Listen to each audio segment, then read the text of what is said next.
All right. Okay. So who here has ever been a victim of bullying? Alright. It sucks, right? So, so I feel like you guys should never bully. You guys are victims. You probably are never going to be a bully in your life. So this is why I agree with this quote. Never look down on anybody unless you're helping them up, by Jackson, which I think you Michael Jackson. Now, I'm gonna start off with a personal experience of mine. When I was, it was probably like a Friday like around 12 noon on a summer day, and me and my friend Paul, we want to go to a skate park. The skate park's in Irvine, and usually like it's just a bunch of little families. So we go to the skate park and we're starting to skate, warming up, and then a couple of kids come by and they're fairly new to skateboarding, so I don't try to look down on them in any way. And they see me and my friend Paul skating, and then like they come up to us and they're like, "Oh, can you like help us? Can you like give us some tips or anything?" So me, being a nice guy, I try to help the kid as much as I can. Like, so I try not to be that guy that gets him away from skateboarding. So I'm doing the best that I can so that he doesn't have a bad experience while on the skateboard, because we never want that. A second experience that you guys may know of, George Lopez, actor and comedian, Mexican-American. He is most known for his TV show George Lopez, Lopez Tonight. While he was younger, he encountered one of his idols in the Mexican-American community, Eric Estrada. You might know him from the TV show Chips. So one day, George Lopez was around his neighborhood, and then he noticed that Eric Estrada was filming for Chips. And all of Eric Estrada's fans were gathering around him, and George finally got the chance to meet Eric.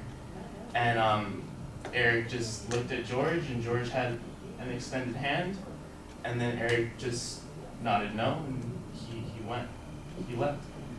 So now George Lopez is obviously famous, and now he took that bad experience from that bully Eric Estrada and made it something positive, so he makes it into a bunch of his comedy bits. A third example could be applied to my family. My mom is well paid. I guess, but she is well paid in the family, and she tries her best to help anyone out. So, for example, a couple years ago, my grandma lived with my uncle, and my uncle got married to his wife from Minnesota and moved away. So sadly, he had to, not rude, but kick out my grandmother. And my mom basically didn't look down on my grandma, didn't tell her to move into another place, and just took her in with us.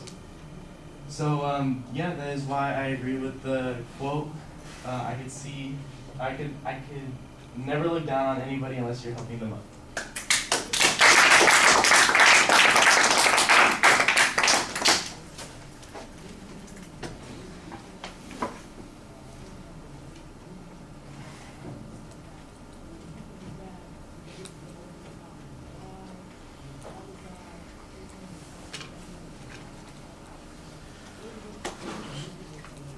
All right, well, you've got the audience survey, always a favorite, but it worked okay.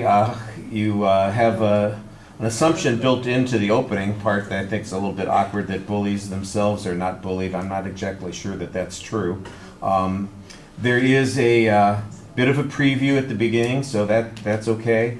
You've got examples that you talk about on the individual points. I'm not exactly sure why Eric Estrada is a bully, because he didn't shake George Lopez's hand when he was in a crowd. But that's George Lopez's story, not yours. You're just relating it to somebody.